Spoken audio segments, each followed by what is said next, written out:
In Georgia today, a previously secret report was released showing that a special grand jury in Fulton County recommended indicting 21 additional people in the state election interference case against former President Trump and his already 18 co-defendants. Among those 21 new names that the district attorney chose not to charge, South Carolina Senator Lindsey Graham, a Trump ally. I voted to certify the election.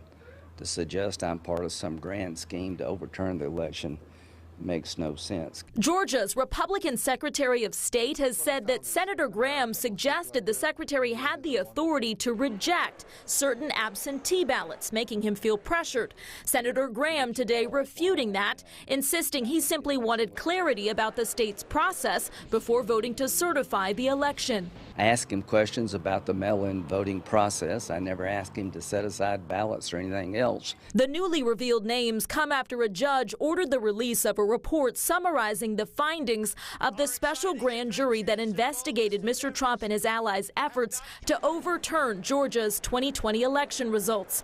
Also named but never charged, former Georgia Senators David Perdue and Kelly Loeffler. The grand jury makes decisions perhaps about who they can indict, who they believe that there is sufficient evidence for, and then it's really up to the prosecutor to exercise her discretion to make a decision as to who they should indict. Former President Trump on social media blasting the grand jury report, saying, quote, they wanted to indict anybody who happened to be breathing at the time. He denies any wrongdoing.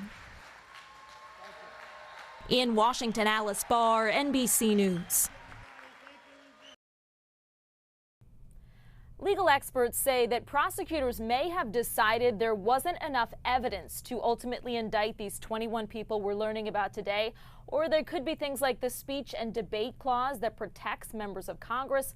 It's also possible that some of them are now cooperating with the investigation. In Washington, Alice Barr, NBC News.